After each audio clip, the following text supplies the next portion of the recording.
From continuous study point. पिछला video lecture जो हम लोग प्रीवियस वीडियो लेक्चर में जो हम लोग डिस्कस कर रहे थे, रिफाइनिंग प्रोसेस के बारे में डिस्कस कर रहे थे।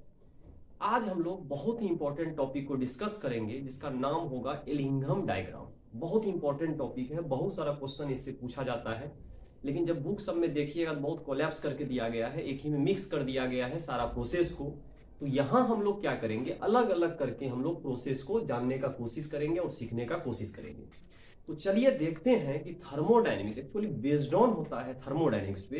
तो हम लोग आज स्टडी करेंगे एलिंघम डायग्राम क्या होता है, और एलिंघम डायग्राम के बारे में धीरे धीरे करके उसमें डिस्कस चलता जाएगा कि एलिंघम डायग्राम को किस तरह हम लोग यूज कर पाएंगे, किस तरह उसका प्रोसेस होता है, क्या होता है नहीं होता, उसको देखेंगे। तो चलिए स्टार्ट करते हैं आज हम लोग एलिंघम डायग्राम। एलिंघम डायग्राम के बारे में जानने का कोशिश करते हैं।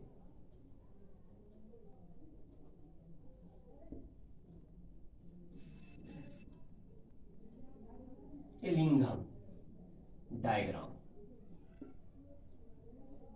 आज हम लोग डिस्कस करेंगे, किसके बारे में डिस्कस करेंगे, एलिंघम डायग्राम के बारे में डिस्कस करेंगे।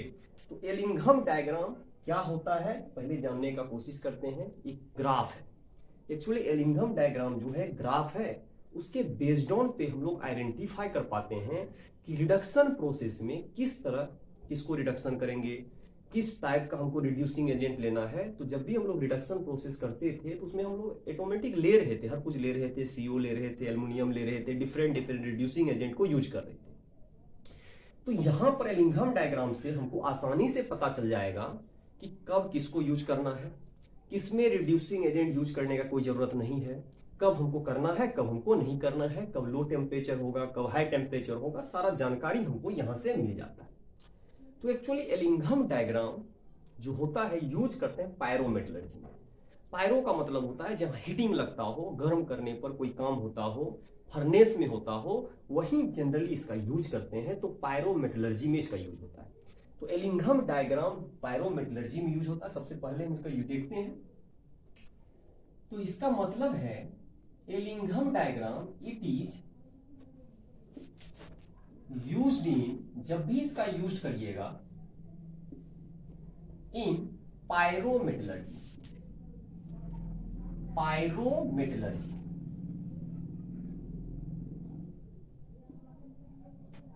इसका यूज कहां करेंगे, पायरोमेटलर्जी में।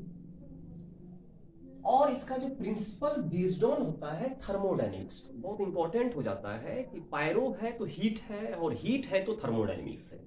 बिना थर्मोडायनेमिक्स का आप आइडेंटिफाई नहीं कर पाइएगा किसको लेना है किसको नहीं लेना। थर्मोडायनेमिक्स आपको एप्रोप्रिएट डायरेक्शन बताता है कि आप फॉरवर्ड जो मूव कर रहे हैं, जो प्रोडक्ट बना रहे हैं, इजीली बनेगा या नहीं बनेगा।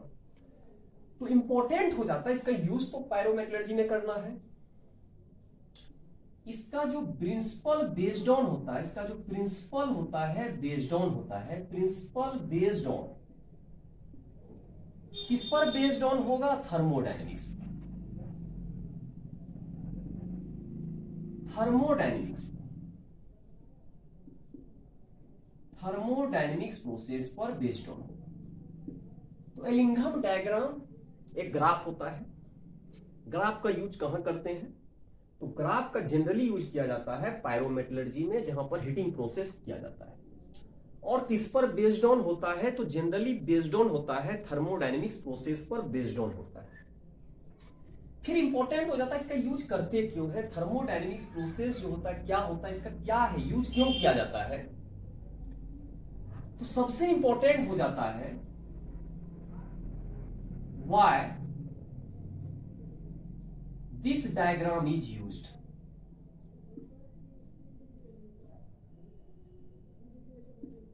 इस डायग्राम का आप यूज क्यों करते हैं, ये भी इंपॉर्टेंट हो जाता है कि क्यों यूज करते हैं। बिना पर्पस का तो कोई यूज किया नहीं जाता है। जब तक आपको पर्पस पता नहीं हो तो आप इसका यूज क्यों करिएगा। तो इसका यूज करने के लिए हमको जानना है, इसका यूज इसलिए करते हैं सबसे पहले appropriate suitable, selecting suitable appropriate, जो भी सुटेबल रिड्यूसिंग एजेंट है उसको सेलेक्ट करने के लिए। तो पहला इंपॉर्टेंट हो जाता है, इसका दो इंपॉर्टेंट चीज है, for selecting suitable reducing agent। सबसे इंपॉर्टेंट हो जाता है, इसका यूज कब करेंगे, जब आपको लगे कि कौन सा रिड्यूसिंग एजेंट बढ़िया होगा, कौन सा रिड्यूसिंग एजेंट यहां बेटर यूज कर पाएंगे, तभी हम इसका यूज करते हैं for selecting suitable reducing agent. ठीक है। और दूसरा इंपॉर्टेंट हो जाता है कि जब भी आप प्रोडक्ट बना रहे हैं, जब भी काम कर रहे हैं, हमेशा टेम्परेचर लोएस्ट होना चाहिए। तो इसमें आइडेंटिफाई कर सकते हैं lowest temperature for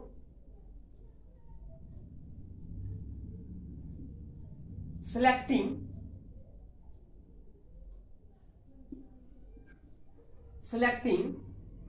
lower temperature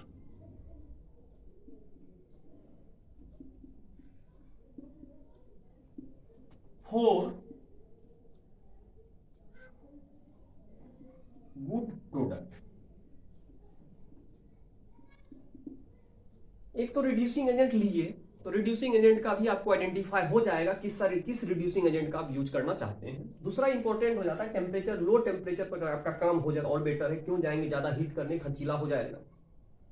तो एलिंघम डायग्राम का यूज हम दो पर्पज से करते हैं, टेम्परेचर को जानने के लिए और कौन सा रिड्यूसिंग एजेंट बेटर होगा उसको जानने के लिए, सबसे इंपॉर्टेंट। दूसरा इंपॉर्टेंट हो जाता है थर्मोडायनेमिक्स प्रोसेस कैसे काम करता है।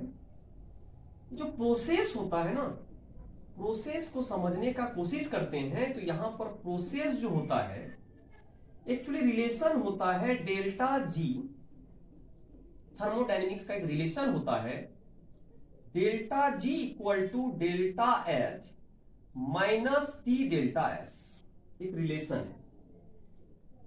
इस रिलेशन का हम लोग यूज करते हैं क्योंकि पहले ही बता दिए हैं कि जब भी इस चीज का यूज करिएगा थर्मोडायनेमिक्स प्रोसेस पर बेस्ड ऑन होगा।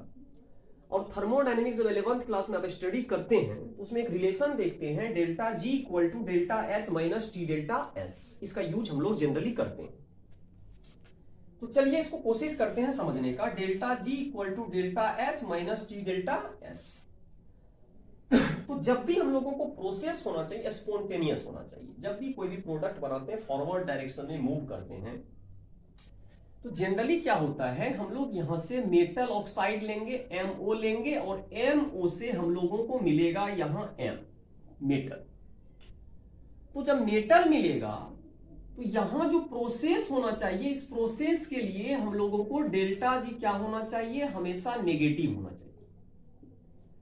तो डेल्टा जी नेगेटिव होगा और इस प्रोसेस को बोलेंगे स्पॉन्टेनियस प्रोसेस। तो यहां का जो प्रोसेस होता है, कौन सा प्रोसेस होता है, स्पॉन्टेनियस प्रोसेस कहलाता है। और स्पॉन्टेनियस प्रोसेस हमेशा जो मूव करता है, मूव इन फॉरवर्ड, हमेशा जब भी मूव करेगा फॉरवर्ड डायरेक्शन में ही मूव करेगा। तो सबसे इंपॉर्टेंट हो जाता है कि इस प्रोसेस, इससे हम लोग जान पाते हैं किधर कौन मूव करेगा।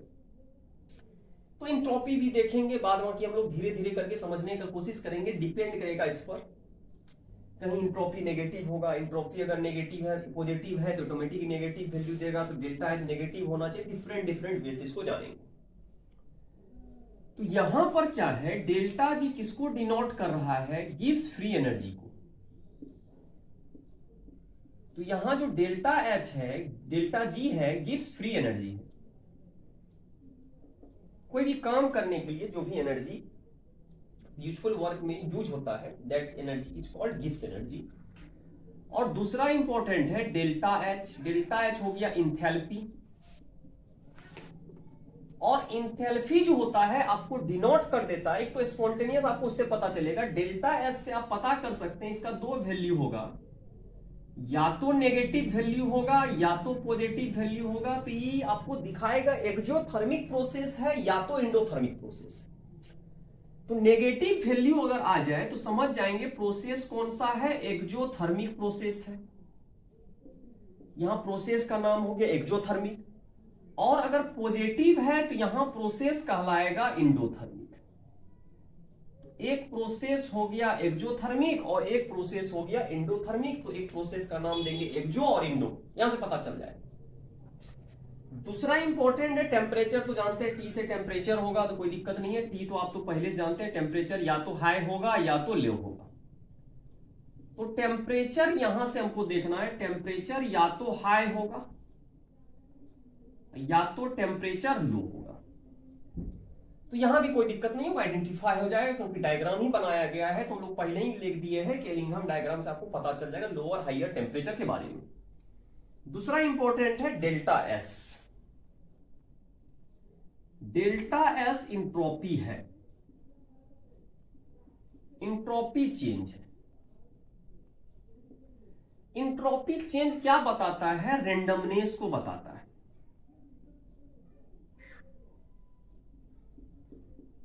रेंडमनेस को बताता है, और रेंडमनेस जो होगा डिपेंड करेगा डेल्टा एनजी पर। तो डिपेंड करता है कि डेल्टा एस अगर आपको इंक्रीज कराना है, डेल्टा एस अगर इंक्रीज करेगा तो डेल्टा एनजी का वैल्यू भी इंक्रीज करना चाहिए, और डेल्टा एस अगर आपका डिक्रीज करेगा तो डेल्टा एनजी का भी वैल्यू डिक्रीज करना चाहिए। प्रोडक्ट माइनस रिएक्टेंट करेंगे, मोल देखेंगे, मोल बढ़ा तो ऑटोमेटिक एंट्रोपी बढ़ेगा, मोल घटा तो ऑटोमेटिक एंट्रोपी घटेगा। और गैस का लेना है, मोल जब भी निकालेंगे difference in mole, product minus reactant जब भी करेंगे तो हमेशा किसका निकालना है? गैसियस स्टेट का निकालना है, सॉलिड और लिक्विड का नहीं लेना। दूसरा इंपॉर्टेंट हो सकता है डेल्टा एस जीरो भी हो जाए, अगर आपका डेल्टा एन जी का वैल्यू क्या हो जाए? जीरो हो जाए। इतना कंडीशन होता है एलिंघम डायग्राम में। तो डायग्राम को देखते हैं और समझने का कोशिश करते हैं कि इसका यूज कैसे कैसे आवश्यकता पड़ा, कब क्या करना है, कब किसका यूज करना है, देखेंगे धीरे धीरे आपको क्लियर होगा। इस कंडीशन को देखेंगे। और ग्राफ जब भी होगा दो ही चीज में ग्राफ होगा, एक डेल्टा जी में ग्राफ बनाना है और एक टेम्परेचर में, सारा प्रोसेस वहीं से होगा। तो चलिए हम आगे बढ़ते हैं। तो अभी तक जो हम लोग सीखे, एलिंघम डायग्राम एक ग्राफ होगा। वो जो ग्राफ होगा एक्चुअली किसके लिए यूज करेंगे? पायरोमेटलर्जी में यूज करते हैं, जब कोई हीटिंग प्रोसेस होता है, रिडक्शन प्रोसेस में यूज किया जाता है। जनरली इसका रिडक्शन प्रोसेस ही होता है, मेटल ऑक्साइड से मेटल बनाना। इस प्रोसेस को हम लोग जनरली क्या बोलते हैं? इस प्रोसेस को हम लोग रिडक्शन बोलते हैं। तो एक्चुअली रिडक्शन करने के लिए हमको रिड्यूसिंग एजेंट चाहिए। तो कौन सा रिड्यूसिंग एजेंट बेटर होगा, उसका सिलेक्शन यहां से हो जाएगा। और बेस्ड ऑन किस पर होता है? आपको थर्मोडायनेमिक्स प्रोसेस पर होता है। और थर्मोडायनेमिक्स का रिलेशन है delta G equal to delta H minus T delta S. और यहां से डेल्टा जी का वैल्यू नेगेटिव होना चाहिए फॉर स्पॉन्टेनियस प्रोसेस के लिए, हमको बेटर मेटल अगर मिले तो। ठीक है। और इसके बाद हम लोग इसमें देखें कि जो बेस्ड ऑन होता है क्यों यूज करते हैं, दो चीज के लिए, सुटेबल रिड्यूसिंग एजेंट के लिए कौन सा आपके लिए बढ़िया होगा, और टेम्परेचर लोअर हाइयर यहां से पता चल जाएगा। तो यही मेन मकसद है एलिंघम डायग्राम का। डायग्राम के थ्रू आप समझने का कोशिश करेंगे किस तरह डायग्राम काम करता है, कैसे काम करता है, उसको देखते हैं और आगे बढ़ते हैं धीरे धीरे करके। ठीक है। तो इसके बाद चलिए अब अगला डायग्राम पे ही चलते हैं, क्योंकि नाम ही एलिंघम डायग्राम है। और डायग्राम कैसे कैसे यूज करते हैं, कैसे उसको देखना, किस तरह इसका यूज होगा इस डायग्राम का, उसको समझने का कोशिश करते हैं। तो इसके बाद हम लोग चलते हैं अब डायग्राम पे।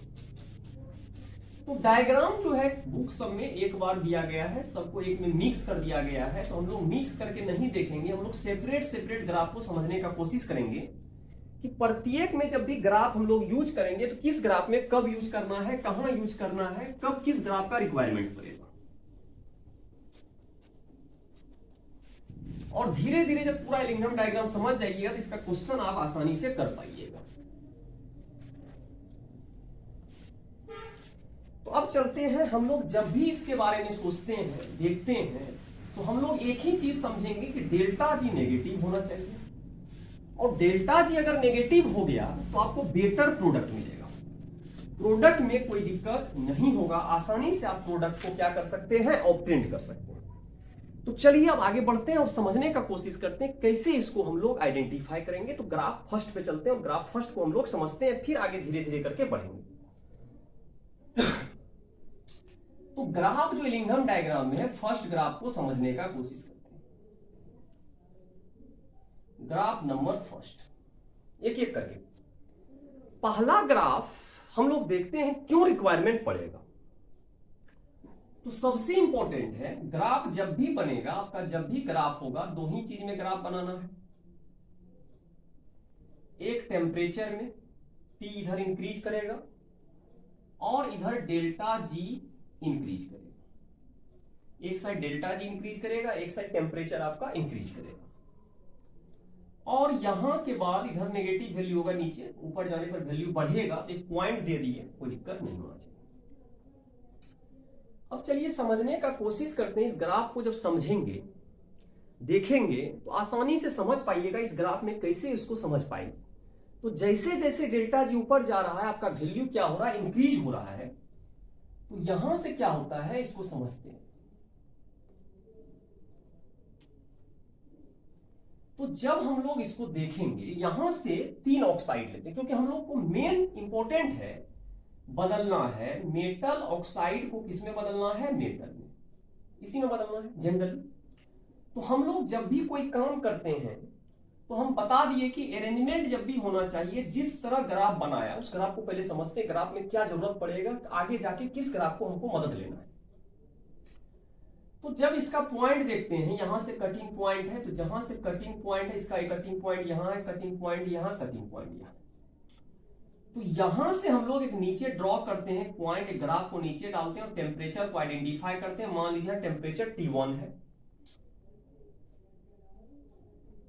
इसका टेम्परेचर मान लेते हैं यहां T2 है, और इसका टेम्परेचर यहां मान लेते हैं T3। एक ग्राफ है, और यहां पर क्या है, यहां एक ऑक्साइड है Ag2O है, और यहां क्या है HgO है, और यहां क्या है ZnO है। 3 ऑक्साइड लिए हैं इस ग्राफ में, 3 ऑक्साइड आपको ग्राफ में दे दिया गया, और आपको बोल रहा है रिडक्शन करने के लिए, इस ग्राफ का रिडक्शन करने के लिए। सबसे इंपॉर्टेंट हो जाता है कि जब आप रिडक्शन करिएगा, कर देते हैं, हीटिंग करने पे रिडक्शन होगा, हीट भी कर सकते हैं, अभी रिड्यूसिंग एजेंट नहीं लेना, रिड्यूसिंग एजेंट जब जरूरत पड़ेगा तब लेंगे। तो हम जानते हैं जब जनरली इसमें जब टेम्परेचर आप देखिएगा, इस ग्राफ में जब हम लोग टेम्परेचर को देखते हैं, जब आसानी से टेम्परेचर के बारे में डिस्कस करेंगे, टेम्परेचर को देखते हैं, तो टेम्परेचर T1 से ग्रेटर है T2, और T2 से ग्रेटर है आपका कौन सा T3। ये तो कंफर्म हो गया कि टेम्परेचर T3 मोर है, हाईएस्ट पे। अब बात आया इसको हीटिंग करना है, तो जब Ag2O को हीट करिए तो टूटेगा, हीट जैसे ही करिएगा, हीट करेंगे, ये टूट गया Ag में, और यहां से बना दिया O2, यहां से गैस निकला। दूसरा आप ले लीजिएगा, यहां से HgO निकला, और HgO को भी जब हीट करिएगा तो ये भी बना दिया, मान लीजिए यहां Hg, और यहां पर O2 बनाया, O2 निकल गया। जैसे ही आप ZnO को फिर हीट करिएगा, जब ऐसा से हीट करिएगा तो यहां बनेगा Zn प्लस O2, और यहां से O2 निकल गया। अब बात आया, जब हीट किए होंगे तो T1 से तो नीचे हीट नहीं हुआ होगा, T1 से अबव ही गया होगा, T2 से अबव गया होगा, T3 से अबव गया होगा। तो हम जो पहला कंडीशन लिखाए थे कि सुटेबल रिड्यूसिंग एजेंट होना चाहिए, तो अभी रिड्यूसिंग एजेंट का तो चर्चा नहीं करें, लो टेम्परेचर पर होना चाहिए। तो होता क्या है, यहां टेम्परेचर ठीक है, कम लगेगा, इसमें भी कम लगी, बहुत हाईएस्ट टेम्परेचर है। तो हाईएस्ट टेम्परेचर इसमें तो ठीक है, प्रोसेस आपका सही है, कम टेम्परेचर पर काम कर गया, कोई दिक्कत नहीं है। इसमें थोड़ा सा टेम्परेचर ज्यादा लगा, उसमें भी कोई दिक्कत नहीं है। लेकिन जब ZnO को आप तोड़ने के लिए गए तो इसमें बहुत ज्यादा टेम्परेचर लगा, तो ये प्रोसेस आपके लिए सुटेबल नहीं।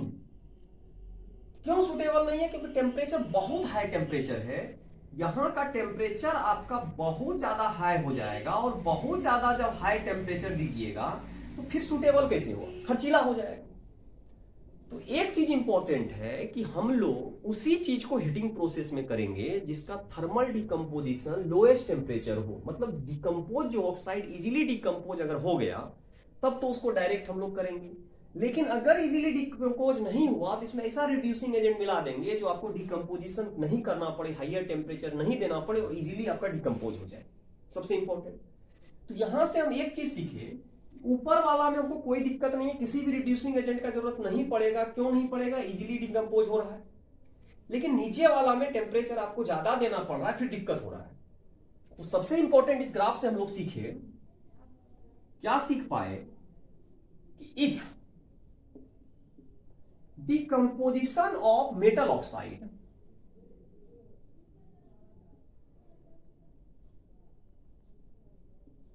Temperature of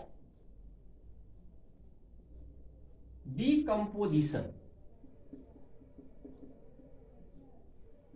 of metal oxide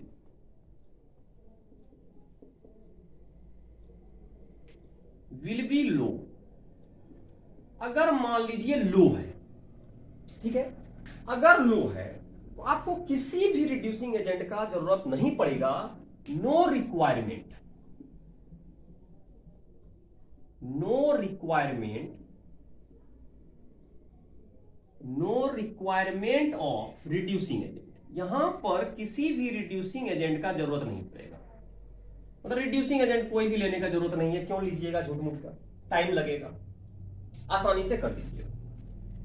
इसलिए जब भी हम लोग इसमें करेंगे, मेटल ऑक्साइड को जैसे ही तोड़ेंगे, हीट आराम से कर देंगे, इधर मेटल मिल जाएगा, उधर इधर आपको O2 गैस मिल जाएगा। आप इस प्रोसेस को करेक्ट बना दीजिए, ठीक है। तो ओके हो गया, ऊपर वाला प्रोसेस में कोई दिक्कत नहीं हुआ। लेकिन अगर आपका टेम्परेचर ऑफ डिकम्पोजिशन हाई हो, इफ टेम्परेचर जैसे ही आपको ऐसा हो जाए, temperature of decomposition, temperature of decomposition of metal oxide is high, then use suitable reducing agent।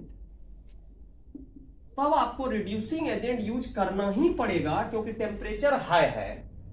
जैसे देखिएगा यहां ZNO है, यहां Zn है, प्लस यहां आप जैसे ही इसको हीट किए थे, ZNO ऑक्साइड को हीट किए थे, टेम्परेचर बहुत हाई था, तो यहां जो आप ZnOO2 बनाइएगा, ये प्रोसेस आपका रॉन्ग हो गया। इसमें आपको रिड्यूसिंग एजेंट लेना होगा। तो जनरली अभी तो हम ले लेते हैं, बाद में दिखाएंगे क्यों लिए हैं। Zn प्लस यहां कार्बन लेना है, और यहां Zn बना दिया, और यहां पर CO बना दिया। इस प्रोसेस को ओके कर लिया। इसमें रिड्यूसिंग एजेंट क्या है, कार्बन है। तो यहां पर आप ले लिए रिड्यूसिंग एजेंट। तो रिड्यूसिंग एजेंट कब लेना है, जब टेम्परेचर बहुत ज्यादा हाई हो जाए, तब हम लोग ले लेंगे। इसमें रिड्यूसिंग एजेंट लेंगे, कोई दिक्कत नहीं होना चाहिए। रिड्यूसिंग एजेंट लेंगे तब लेना है जब आपका टेम्परेचर क्या हो, बहुत ज्यादा हाई हो, ठीक है। तो आसानी से हम इसको समझ सकते हैं, कैसे लेना है, कब लेना है, क्यों लेना है, आसानी से आप पकड़ सकते हैं। तो यहां तक किसी को कोई दिक्कत नहीं होना चाहिए। तो अगला चलते हैं कि इसमें क्यों लिए हैं। सबसे इंपॉर्टेंट है कि इसमें कार्बन ही क्यों लिए। कार्बन के अलावा भी बहुत सारा ऑप्शन हो सकता था, लेकिन कार्बन ही क्यों लिए, और कार्बन CO ही क्यों बनाया, CO2 क्यों नहीं बनाया। इसके लिए नेक्स्ट ग्राफ पे चलते हैं और नेक्स्ट ग्राफ को समझने का कोशिश करते हैं, फिर हम लोग ग्राफ के अकॉर्डिंग काम करेंगे। तो अब चलते हैं नेक्स्ट ग्राफ पे, और नेक्स्ट ग्राफ में देखते हैं कि नेक्स्ट ग्राफ आपको क्या बताना चाह रहा है। इसके बाद उस ग्राफ को जब समझिएगा तो अब आपको पता चल जाएगा कि रिड्यूसिंग एजेंट यहां क्यों लिया गया है, कार्बन, ठीक है। तो आगे बढ़ते हैं। तो ये तो फर्स्ट ग्राफ से हम लोग सीख गए कब रिड्यूसिंग एजेंट लेना है और कब रिड्यूसिंग एजेंट नहीं लेना।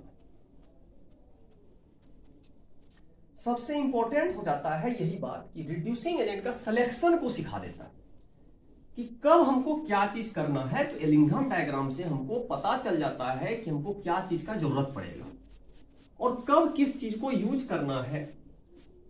इजीली हम लोग ग्राफ के थ्रू आइडेंटिफाई कर सकते हैं। और एलिंघम डायग्राम कुछ होता नहीं है, एक प्रकार का क्या है, ग्राफ है। और ग्राफ को हम लोग इजीली देख के समझ पाते हैं किस तरह हमको क्या प्रोसेस करना है। और प्रोसेस को धीरे धीरे जब समझेंगे इस ग्राफ को तो कोई दिक्कत नहीं होगा आपको क्वेश्चन को सॉल्व करने में।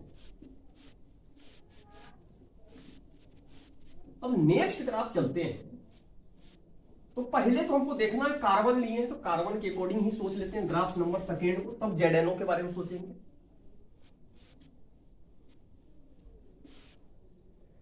अब बात आया कि हमको ग्राफ काउंट कैसे कैसे करता है उसको देखते हैं। अब ग्राफ नंबर सेकेंड पे चलते हैं। जैसे ही ग्राफ सेकेंड पर जाइएगा, ग्राफ हम लोग चलते हैं सेकेंड पार्ट वाला ग्राफ पे। अब हमको रिड्यूसिंग एजेंट पे एनालाइज करते हैं, तब जाके सिलेक्शन करेंगे। तो सबसे पहले हमको रिड्यूसिंग एजेंट, यहां कार्बन ही जनरली यूज होता है, इजीली उपलब्ध भी होता है। अब चलते हैं इस ग्राफ को समझने का कोशिश करते हैं। ग्राफ तो हमेशा बोले हैं जब भी बनाना है टेम्परेचर और डेल्टा जी में ही ग्राफ बनाना है, अदर चीज में ग्राफ बनाना नहीं है। तो यहां डेल्टा जी हो गया, यहां टेम्परेचर हो गया। एक पॉइंट लीजिए जहां पर 0 पहुंचेगा, 0 पॉइंट है। अब जो ग्राफ है, इस ग्राफ से आपको रिड्यूसिंग नेचर को पता करना है, ठीक है। इस पॉइंट को, यहां से इस टेम्परेचर को याद रखना है 983 983 केल्विन, ठीक है। कभी कभी कोई ग्राफ यहीं से पास हो जाए, तब उसको भी एनालाइज करेंगे कब क्या करना है। इस ग्राफ में 3 लाइन है, 3 लाइन आपको डिनोट करेगा, ठीक है। तीनों लाइन आपको कुछ ना कुछ बताएगा। इस लाइन से आप सीखिएगा CO जो है बदलेगा CO2 में। इस लाइन से आपको इस ग्राफ बता रहा है, इसमें कन्वर्जन है C का CO2 में, और यहां वाला का C कन्वर्ट है CO में। बहुत इंपॉर्टेंट है कि जब भी हम लोग कोई भी काम करते हैं, कब क्या करना है नहीं करना है, उसको धीरे धीरे एनालाइज करेंगे और समझने का कोशिश करेंगे। इस ग्राफ को समझते हैं, सबसे इंपॉर्टेंट ग्राफ है। यहीं से हम लोग सिलेक्शन करेंगे कि जिंक में जो कार्बन ही क्यों लिए थे, दूसरा चीज क्यों नहीं लिए थे, उसको भी देखेंगे। तो अभी इस ग्राफ पे एनालाइज करते हैं। ग्राफ नंबर फर्स्ट, तो पॉइंट हम लोग इसमें डिवाइड करते हैं। इसको मान लीजिए ए पॉइंट है, इसको मान लीजिए बी है, और ये पार्ट है सी, ठीक है। तो हम लोग अब डिस्कस क्या करेंगे, ए पार्ट पे चलते हैं। तो ग्राफ वाला जो लाइन है, लाइन ए पर चलते हैं। जो लाइन ए है आपको बता रहा है सी का कन्वर्जन किसमें हुआ है, CO में हुआ है। तो CO में जब होगा तो C तो जानते हैं कार्बन है, कार्बन आपका सॉलिड फॉर्म में रहेगा, और यहां रिएक्शन होगा किसके साथ, O2 के साथ, तब जाके कन्वर्ट होके क्या बनाएगा, CO बनाएगा। तो यहां हाफ मोल ले लेते हैं, और हम जानते हैं गैस है, और गैस है, यहां भी CO किस फॉर्म में है, गैस फॉर्म में। तो एक तो फिक्स हो गया, C O2 से रिएक्शन किया और CO बनाया। अब बात आया यहां डेल्टा Ng निकाल लीजिए। तो डेल्टा Ng जब निकालिएगा, प्रोडक्ट माइनस रिएक्टेंट, तो प्रोडक्ट का मोल 1 है, माइनस यहां क्या है, हाफ है, तो आपका निकलेगा हाफ। इसका मतलब पॉजिटिव आया, और अगर पॉजिटिव आया है तो डेल्टा S आपका हो जाएगा पॉजिटिव। यहां तक कोई दिक्कत नहीं होगा, डेल्टा S पॉजिटिव होगा। इंट्रोपी पॉजिटिव है तो बढ़िया है, इंट्रोपी आपका पॉजिटिव हो रहा है। अब बात आया, समझते हैं, लाइन को समझने का कोशिश करते हैं। ग्राफ को पहले समझेंगे, फिर आगे जाके धीरे धीरे डिस्कस करेंगे जिंक में कैसे लिए। फिर नेक्स्ट आता है लाइन बी। तो यहां लाइन बी जो है आपको बताएगा C जो है कन्वर्ट हो रहा है CO2 में। तो कार्बन तो आपका सॉलिड ही है, सॉलिड रिएक्शन कर रहा है O2 से और बना रहा है आपका क्या, CO2। तो जब देखिएगा यहां गैस है, यहां भी आपका गैस है, और डेल्टा Ng क्या आ रहा है, 0। क्यों, 1 माइनस 1 आ जाएगा और आपका आ जाएगा 0। तो यहां पर डेल्टा Ng का वैल्यू 0। तो एक चीज तो कंफर्म हो गए कि यहां डेल्टा Ng अगर 0 है तो एंट्रोपी भी 0 होगा। तो यहां में आपका परफॉर्मेंस हो गया कि डेल्टा S 0 हो चुका है। तो यहां से एनालाइज कर लिए, डेल्टा S 0 है। फिर लाइन C पर चलते हैं और लाइन C को समझने का कोशिश करते हैं किसमें कन्वर्ट हो रहा है। तो लाइन C पर जब चलेंगे तो यहां CO CO2 बना रहा है, तो रिएक्शन तो कराना ही होगा। तो आपको CO जो है O2 के साथ रिएक्शन कर रहा है और बना रहा है CO2। तो यहां पर हाफ मोल ले लेते हैं, गैस इधर भी है, O2 भी गैस होगा और CO2 भी आपका क्या होगा, गैस होगा। तो यहां से डेल्टा Ng यहां भी निकालते हैं, और डेल्टा Ng जब निकालिएगा तो 1, ठीक है, 1 यहां पर माइनस कर दीजिए, -1 माइनस हाफ। तो जब आएगा यहां का वैल्यू नेगेटिव आएगा, तो डेल्टा S यहां क्या आ गया, नेगेटिव आ गया, ठीक है। डेल्टा S नेगेटिव है, कहीं डेल्टा S पॉजिटिव है, कहीं डेल्टा S 0 है। इस ग्राफ में हमको कुछ नहीं देखना है, बाद में इस ग्राफ का यूज करना सीखेंगे। इस ग्राफ में एक चीज इंपॉर्टेंट खास बात होता है इस ग्राफ का, कि अगर कोई भी ग्राफ वहीं से पॉइंट से पास हो जाए, मीटिंग पॉइंट से पास हो जाए, तो याद क्या रखना है कि इस पॉइंट से अगर ग्राफ पास हुआ, ऊपर से पास होगा तो आपको पता चल जाएगा ग्राफ कहीं ना कहीं कटिंग पॉइंट होगा। अगर कटिंग यही है तो सब यहां पर कटिंग है, सारा कटिंग यही मिल गया है। तब याद क्या रखना है, इफ ओ मान लेते हैं if any line pass through, अगर मान लीजिए कोई भी लाइन आपका पास हो जाए, ऐसा भी घटना हो जाए, line pass through O point, अगर ओ पॉइंट से पास हो गया तब कैसे सिलेक्शन होगा। यहां सिलेक्शन समझना है कि इसका सिलेक्शन कैसे करेंगे, यहां इंपॉर्टेंट बाद में, कि आपको कोई दिक्कत नहीं होगा, कहीं ना कहीं ग्राफ कट करेगा वहां से आपको पता चल जाएगा, लेकिन सिलेक्शन पॉइंट ओ से अगर पास हो जाए तो आपको कंफ्यूजन होगा। कंफ्यूजन क्या होगा, यहां पर सारा पॉइंट कटिंग हो रहा है, आप जो ग्राफ खींचे वहां पर कटिंग हुआ, फिर दूसरा भी हुआ, इस तरह करके आप कोलैप्स कर जाइएगा, आपको पता ही नहीं चलेगा उस पॉइंट पे क्या हो। उसी पॉइंट पे आपको याद रखना, अगर पास कर जाए किस पॉइंट से, ओ पॉइंट से, तब याद रखना है इसका दो केस आएगा। केस फर्स्ट आएगा, इसका दो केस ही बना लेते हैं। इससे क्या इंपॉर्टेंट चीज होगा कि आपका मिडिल ओ पॉइंट पे कितना है, 983 केल्विन है।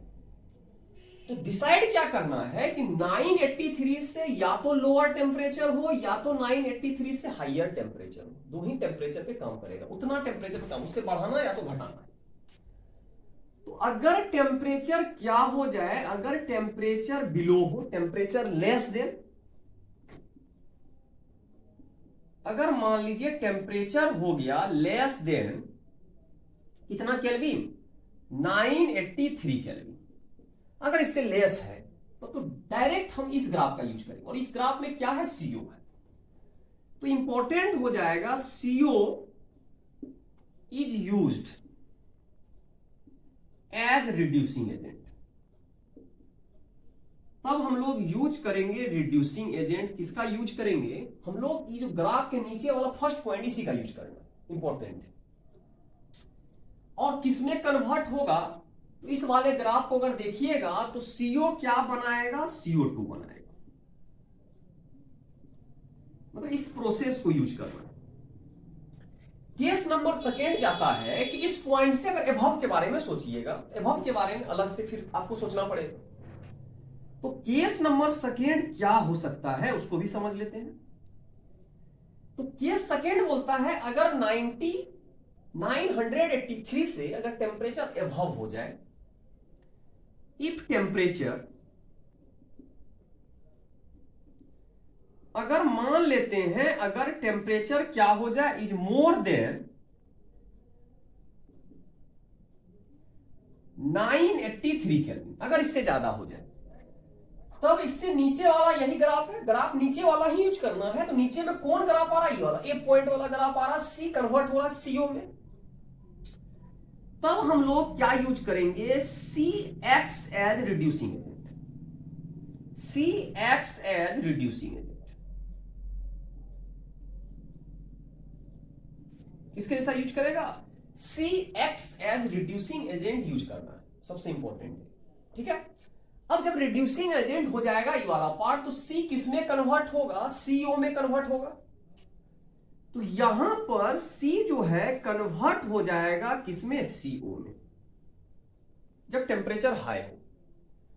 तो हमेशा याद रखना है कि 983 से अगर बिलो काम कर रहे हैं तो नीचे वाला ग्राफ इसमें हो गया, नीचे वाला ग्राफ यही सी पॉइंट से जा रहा है, ओ पॉइंट से पास किया और इस लाइन का नाम दिया सी। लेकिन जब इससे अबव जाइएगा तो नीचे वाला ग्राफ ए है, तो ए वाला यूज करना है, और इससे लोअर में आपको सी वाला पॉइंट यूज करना है।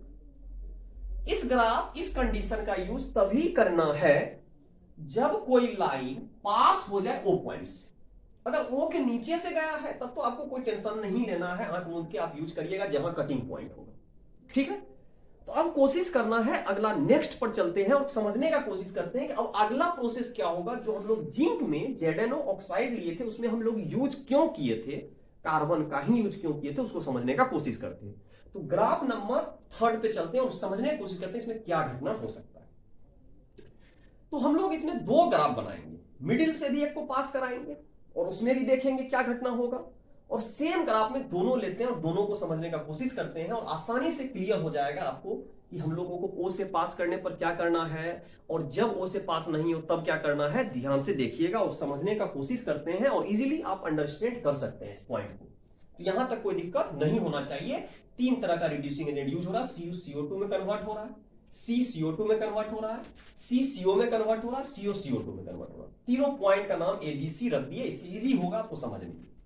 तो चलते हैं नेक्स्ट ग्राफ में।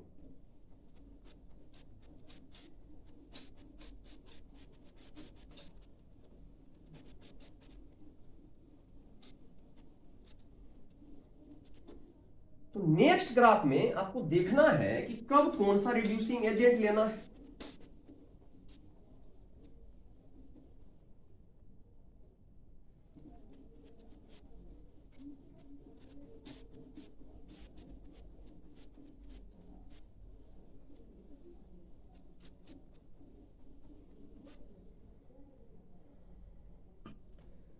तो चलिए हम ग्राफ नंबर 3 पे चलते हैं। और एलिंघम डायग्राम तो ऑटोमेटिक है, बहुत ज्यादा इसमें दिक्कत नहीं होना चाहिए। अकॉर्डिंग टू ग्राफ हम लोगों को सिलेक्शन सिखा रहा है कि कब किसका सिलेक्शन आपको बेटर नजर आएगा, किसमें आप बेटर काम कर सकते हैं, बेटर प्रोडक्ट प्राप्त कर सकते हैं, उसी के बारे में जानकारी एक्चुअली देता है। तो अब इंपॉर्टेंट है ग्राफ नंबर 3 जो आपको बताएगा, सारा इंफॉर्मेशन यहीं से मिलेगा। तो समझने का कोशिश करते हैं इस ग्राफ में हम लोग कैसे देखेंगे, कैसे आइडेंटिफाई करेंगे। तो ग्राफ नंबर 3 चलते हैं। ग्राफ 3 को समझने का कोशिश करिएगा और देखिएगा इसमें क्या घटना होगा। ग्राफ तो हमेशा बनेगा, जब भी बनेगा डेल्टा जी में ही बनाना है और टेम्परेचर में ही बनाना है। और इस पॉइंट को इस तरह कर दीजिए आइडेंटिफाई, इस टेम्परेचर को यहां से कर दीजिए और यहां पर तो हम जाने थे पॉइंट होता है, और यहां पर 983 केल्विन ले लीजिए, इस टेम्परेचर को फिक्स कर दीजिए। ठीक है, अब इसमें दो ग्राफ साथ साथ सीखते हैं कि कब किसको यूज करना है। एक जेडेनो लेते हैं। जेडेनो के बारे में तो आप पहले ही जान चुके थे कि जेडेनो इस तरह का ग्राफ होता है और इस तरह जाता है, कहीं ना कहीं कटिंग इसमें भी होगा, इस तरह ग्राफ गया। ये है आपका जिंक ऑक्साइड। और नेक्स्ट ग्राफ जो जाता है आयरन वाला तो यहीं से पास करेगा।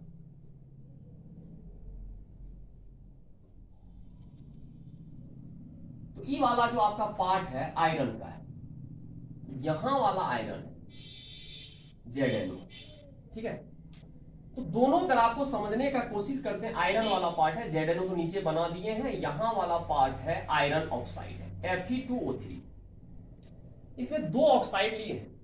एक ऑक्साइड जो आपको पास हुआ है O पॉइंट से पास हुआ, एक विदाउट O से पॉइंट से पास हुआ है। तो O पर पास होने वाला के लिए अलग कंडीशन होगा, जो विदाउट O से पास हुआ उसके लिए अलग कंडीशन होगा। तो दो तरह का ऑक्साइड हम लोग इस ग्राफ में यूज कर रहे हैं, समझने का कोशिश कर रहे हैं कब किस रिड्यूसिंग एजेंट का यूज कर सकते हैं। तो हम लोग पहले भी देख चुके हैं, इसमें 3 पॉइंट लिए थे। एक A वाला पॉइंट था, एक B वाला पॉइंट था, और ये ग्राफ C बताएगा। ये तो आपको मेटल ऑक्साइड का ग्राफ है। तो हम लोग देखे थे A पॉइंट जो है आपका किसमें कन्वर्ट हो रहा था। A पॉइंट आपको बता रहा था C जो है कन्वर्ट होगा CO में, B पॉइंट बता रहा था C कन्वर्ट होगा CO2 में, और C पॉइंट बता रहा है CO कन्वर्ट होगा CO2। यही 3 चीज याद रखना, A point, B point, C point. अब बात आया जब हम जेडेनो पे सोचेंगे, जब किस पे सोचना है, जेडेनो पे। 4 जेडेनो, जब आप जेडेनो पर सोचिएगा तो जेडेनो पे कोई दिक्कत नहीं होगा, आसानी से ग्राफ तो वहां से पास हुआ नहीं, इसलिए टेंशन लेने का कोई जरूरत नहीं है। जेडेनो से पास करने पर 3 मीटिंग पॉइंट आ रहा है। एक ग्राफ ए वाले को कट किया यहां पर, एक मीटिंग पॉइंट यहां बता रहा है, एक मीटिंग पॉइंट यहां बता रहा है, एक मीटिंग पॉइंट और कहीं जाके यहां बता रहा है। 3 मीटिंग पॉइंट। और अगर तीनों मीटिंग पॉइंट में आप देखिएगा तो अगर यहां से आप लाइन खींच दीजिए, ड्रॉ कर दीजिए, तो इसका टेम्परेचर T1 मान लीजिए, अगला का टेम्परेचर T2 मान लीजिए, अगला का टेम्परेचर T3 मान लेते हैं। तो तीनों में आप देखिएगा पहला वाला पॉइंट का टेम्परेचर लोएस्ट है। तो हम लोग तो हमेशा जब भी इसका एलिंघम डायग्राम का यूज करते हैं, लोएस्ट टेम्परेचर पर ज्यादा प्रीफर करते हैं कि हम लोगों को कोशिश करना, अगर तीनों यूज करना तो एक यूज करेंगे जो बेटर फील हो। तो हम लोगों को सबसे बेटर लग रहा है इस पॉइंट पर, क्योंकि टेम्परेचर लोएस्ट है। और लोएस्ट टेम्परेचर किसको बता रहा है, ए को। और ए वाले पॉइंट को क्या बता रहा है, कार्बन। तो यहां इंपॉर्टेंट हो जा रहा है for carbon acts as reducing agent. यहां कार्बन किसके साथ बिहेव करेगा, रिड्यूसिंग एजेंट के जैसा बिहेव करेगा। और कहां से मिला, फ्रॉम ग्राफ। जब हम लोग ग्राफ को देखे तो फ्रॉम ग्राफ से हम लोगों को पता चल गया, जैसे ही ग्राफ से हम एनालाइज किए तो ग्राफ से हम लोगों को पता चला कि 3 मीटिंग पॉइंट था। सबसे बेटर मीटिंग पॉइंट ये लग रहा है कि टेम्परेचर लोएस्ट पे काम कर रहा है, बिकॉज ZNO कन्वर्टेड, ZNO जो है आपका कन्वर्ट हो रहा है, converted into pure zinc, pure Zn at low temperature. क्योंकि तीनों में सबसे बेटर यही लग रहा है कि लोएस्ट टेम्परेचर पर आपका कन्वर्ट हो चुका है। तो आपको सारा सिलेक्शन ग्राफ से पता चल रहा है, ग्राफ से आसानी से आप सिलेक्शन भी कर पा रहे हैं। तो एलिंघम डायग्राम बहुत ही यूजफुल होता है इस प्रोसेस में, रिडक्शन प्रोसेस में। यहां से पता चल गया, अब आसानी से आप कंफर्म हो गए कि कार्बन ही क्यों लेना है, ग्राफ से पता चल गया। पिछला वाला ग्राफ में आपको आइडिया नहीं चल रहा था। अब यहां से हम ZNO लेंगे और ZNO में कार्बन डाल दिया और कार्बन एक पॉइंट पे क्या बना रहा है, CO बना रहा है। यहां पर CO बना देगा और CO के साथ प्योर मेटल यहां मिल जाएगा और इस प्रोसेस को हम लोग ओके समझते हैं, बेटर प्रोसेस हुआ। अब चलते हैं नेक्स्ट, चलते हैं फॉर Fe2O3 पर, आयरन का ऑक्साइड। और आयरन का ऑक्साइड है, ग्राफ कहां से पास हुआ, O पॉइंट से पास हुआ है। फिर दिक्कत है, अगर O पॉइंट से पास हो जाए तो यहां पर क्या लफड़ा है कि O पॉइंट वाले में क्या दिक्कत है, इस टेम्परेचर के इधर जाएंगे तो A पॉइंट बेटर लग रहा है, इसके इधर आ रहे हैं तो यहां वाला पॉइंट ज्यादा बेटर लग रहा है, ये वाला पार्ट आपका C पॉइंट। मतलब दो ग्राफ इसमें यूज हो रहा है। क्यों, क्योंकि मिडिल पे और बोले थे जब कोई ग्राफ O से पास हो जाए तब आपको दिक्कत हो जाता है, दो पॉइंट आपका चॉइस हो जाता है 983 से बिलो या 983 से एबव, तब ऐसा घटना हम लोग करेंगे।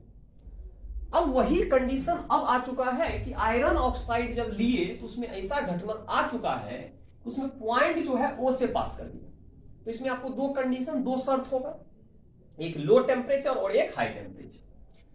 तो एक लो टेम्परेचर और एक हाई टेम्परेचर का कंडीशन आ गया, फिर दिक्कत हो रहा है। तो इसमें पहला है, अगर आप लो टेम्परेचर करिएगा, अगर टेम्परेचर क्या हो लो, अगर यहां से टेम्परेचर को क्या रख रहे हैं, लो टेम्परेचर रख रहे हैं, तो लो टेम्परेचर इधर वाला पार्ट है तो इस ग्राफ का यूज करेंगे। तो ग्राफ कौन सा यूज करना, यहां वाला। और यहां वाला ग्राफ जो है आपको बता रहा है कौन सा पॉइंट है। तो एक ग्राफ यहां वाला, नीचे वाला, ये ग्राफ नंबर C है, ये तो आपका ZNO वाला है, C वाला यहां ग्राफ है। ये ग्राफ का पॉइंट यही वाला ग्राफ है, यहां वाला ग्राफ है और यहां वाला ग्राफ है, ये तो आपका मेटल ऑक्साइड है। तो आप इस वाले पॉइंट C का यूज करिएगा। तो हम लोग यहां पर जो यूज करेंगे, तो ये वाला ग्राफ कौन जा रहा है, यहां से आपको जा रहा है CO। तो C पॉइंट पे CO रिड्यूसिंग एजेंट यूज होगा। तो जब भी हम लोग देखेंगे यहां पर यूज करेंगे COXH रिड्यूसिंग एजेंट। यहां पर हम लोगों को यूज करना है, किसका यूज करना है, CO का। क्यों, क्योंकि बिलो में हम जस्ट देख रहे हैं ये ग्राफ नीचे आ रहा है, नीचे वाला ग्राफ ही यूज करना है। तो यहां से हम लोग जब बेटर यूज करेंगे तो बेटर प्रोडक्ट प्राप्त होगा, Fe2O3 है और इसमें हम लोग CO ले लेंगे और CO जैसे ही कन्वर्ट होगा यहां आयरन अलग हो जाएगा और CO क्या बनाता है, तो CO बनाता CO2। तो यहां से आपको मिल जाएगा कौन सा गैस, CO2 बाहर निकल जाएगा। तो प्योर मेटल यहां से मिल गया जब टेम्परेचर क्या हो, लो टेम्परेचर। ठीक है, अब चलते हैं, इसका दो शर्त होगा, एक हाई टेम्परेचर होगा, एक लो टेम्परेचर। तो नेक्स्ट पॉइंट जो है, टेम्परेचर अगर हाई हो जाए, अगर टेम्परेचर हाई हो गया फिर दिक्कत है, टेम्परेचर लो था तब भी दिक्कत है। टेम्परेचर हाई है और हाई जो होना चाहिए एबव होना चाहिए, एबव 983 केल्विन, मतलब इससे ज्यादा ही होना चाहिए, इससे कम नहीं होना चाहिए। अब अगला पॉइंट आता है, जब इतना पता चल गया तो अब हमको देखना क्या है कि एबव वाला में जब जाइएगा तो पॉइंट A आ रहा है, तो यहां A वाला पॉइंट में कार्बन रिड्यूसिंग एजेंट हो जाएगा। तो यहां पर कार्बन CXH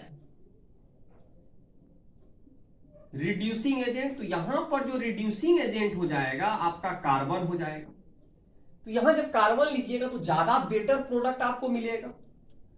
तो यहां पर कोई दिक्कत नहीं है, यहां पर Fe2O3 ले लीजिए और यहां कार्बन डाल दीजिए, आयरन हो गया और Fe ए पॉइंट है और ए पॉइंट CO में कन्वर्ट हो रहा है, तो यहां से कौन सा गैस मिलेगा? CO।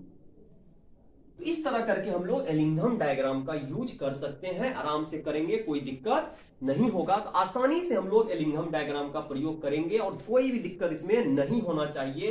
देखते हैं फिर अगला ग्राफ, नेक्स्ट ग्राफ पे चलते हैं और नेक्स्ट ग्राफ को फिर समझने का कोशिश करते हैं कि उस ग्राफ से हम लोग क्या सीखेंगे। तो हम लोगों को रिड्यूसिंग एजेंट आगे पकड़ में कैसे कैसे यूज होता है। चलते हैं, ग्राफ नंबर लास्ट है, तो ग्राफ किसको देख, थर्ड, फोर्थ ग्राफ आपका लास्ट होगा, एलिंघम डायग्राम फिनिश होगा। ठीक है, तो फिर नेक्स्ट वीडियो लेक्चर में नेक्स्ट टॉपिक के साथ मिलेंगे। तो अभी तत्काल हम लोग देखते हैं एलिंघम डायग्राम का फोर्थ ग्राफ क्या बोलता है। तो फोर्थ ग्राफ को समझने का कोशिश करते हैं।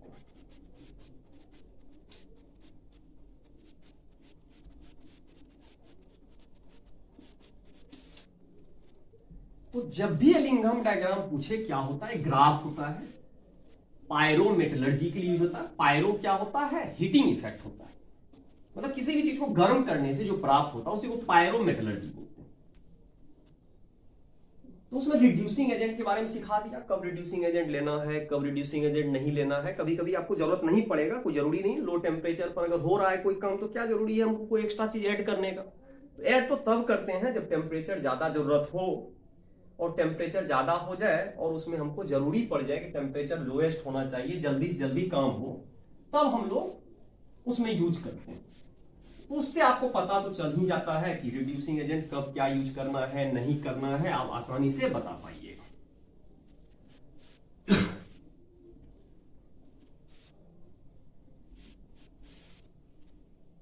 तो चलिए अब देखते हैं नेक्स्ट ग्राफ, और ग्राफ को जब समझेंगे तो यहां पर क्या होगा कि जब भी हम लोग ग्राफ बनाएंगे, ग्राफ नंबर 4 पे चलते हैं, और ग्राफ 4 भी आपको कुछ ना कुछ देगा, आइडेंटिफिकेशन देगा। और देखते हैं ग्राफ तो जब भी बनाना है डेल्टा जी में बनाना है और टेम्परेचर में बनाना है।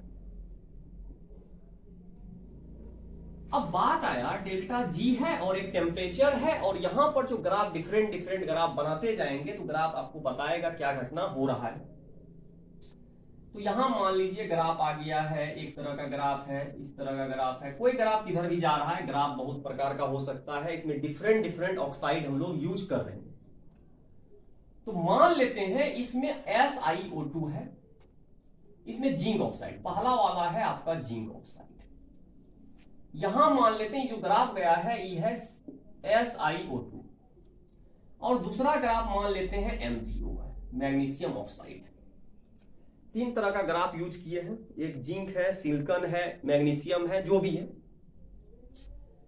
अब बात आया इस ग्राफ में आपको 3 ऑक्साइड दे दिया, इसमें रिड्यूसिंग एजेंट आपको नहीं लेना है, आपको बस इसमें यूज करना है कि कौन सा ऑक्साइड में कौन सा मेटल इसको रिड्यूस कर देगा, इंपॉर्टेंट है। तो अगर ध्यान से इस ग्राफ को देखिएगा तो एक ZNO है, एक SiO2 है और एक MgO है। अगर डेल्टा जी देखिएगा ज्यादा नेगेटिव इसका आ रहा है, जितना नेगेटिव वैल्यू होगा डेल्टा जी का, जितना लोअर वैल्यू होगा मोर रिएक्टिव होगा, मोर स्टेबल ऑक्साइड होगा। तो सबसे इंपॉर्टेंट इस ग्राफ से क्या समझेंगे कि अगर डेल्टा जी लोएस्ट हो, डेल्टा जी मोर नेगेटिव हो, अगर डेल्टा जी क्या हो, मोर नेगेटिव हो, डेल्टा जी क्या होना चाहिए, मोर नेगेटिव हो, डेल्टा जी नीचे नेगेटिव, ऊपर जीरो, यहां जीरो होगा फिर पॉजिटिव जाएगा, नीचे जितना भी वैल्यू नेगेटिव है, यहां नेगेटिव वैल्यू दे रहा है, नेगेटिव वैल्यू से जाएगा जीरो पे और जीरो से फिर पॉजिटिव जाएगा। तो जब भी डेल्टा जी मोर नेगेटिव हो तो हमेशा ऑक्साइड जो होगा इसका मोर स्टेबल होगा, oxide will be more stable, more stable. सबसे पहला तो यह देखना है मोर स्टेबल, सबसे ज्यादा ऑक्साइड किसका स्टेबल है, MgO का, इसके बाद SiO2 का, और इसके बाद जिंक का। यही मेन होता है कि कौन सा ऑक्साइड ज्यादा स्टेबल है। तो ऑटोमेटिक है ज्यादा स्टेबल है, इससे कम स्टेबल है, ये कम स्टेबल है, इस तरह करके हम लोग देखेंगे। तो अगर ये ज्यादा स्टेबल नहीं है टूट सकता है, ये भी ज्यादा स्टेबल नहीं टूट सकता है, और MgO नहीं टूटेगा, लेकिन MgO तोड़ सकता है किसी को। तो अब देखते हैं कौन सा किसको रिड्यूस करेगा। अब हम लोग जब यूज करेंगे तो अगर हम लोग क्या होगा, अगर Mg मान लीजिए है कहीं भी, अगर Mg है, Mg can be easily converted, इसको हम लोग इजीली कन्वर्ट कर सकते हैं, कन्वर्टेड इनटू ऑक्साइड, इसको हम लोग इजीली कन्वर्ट कर सकते हैं ऑक्साइड। क्यों? क्योंकि इजीली इसका बहुत स्टेबिलिटी है, MgO ऑक्साइड बहुत स्टेबल है, क्योंकि डेल्टा E इसका नीचे है, और डेल्टा G नीचे है तो नेगेटिव वैल्यू है, ज्यादा नेगेटिव है तो मोर स्टेबल होगा, फॉरवर्ड डायरेक्शन मूव करेगा। तो अब देखना है कि कैसे ग्राफ काम करता है। तो हमेशा क्या होगा, इसका जो रिडक्शन होता है कैसे होता है, जो बिलो होगा एबव वाले को रिड्यूस कर देगा। तो क्या होगा, the metal which is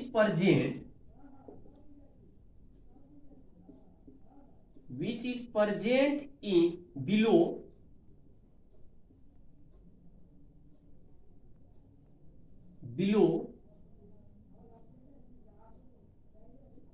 in the graph. अगर कोई ऐसा हो जो बिलो प्रेजेंट है ग्राफ में, below in the graph present है, कैन रिड्यूस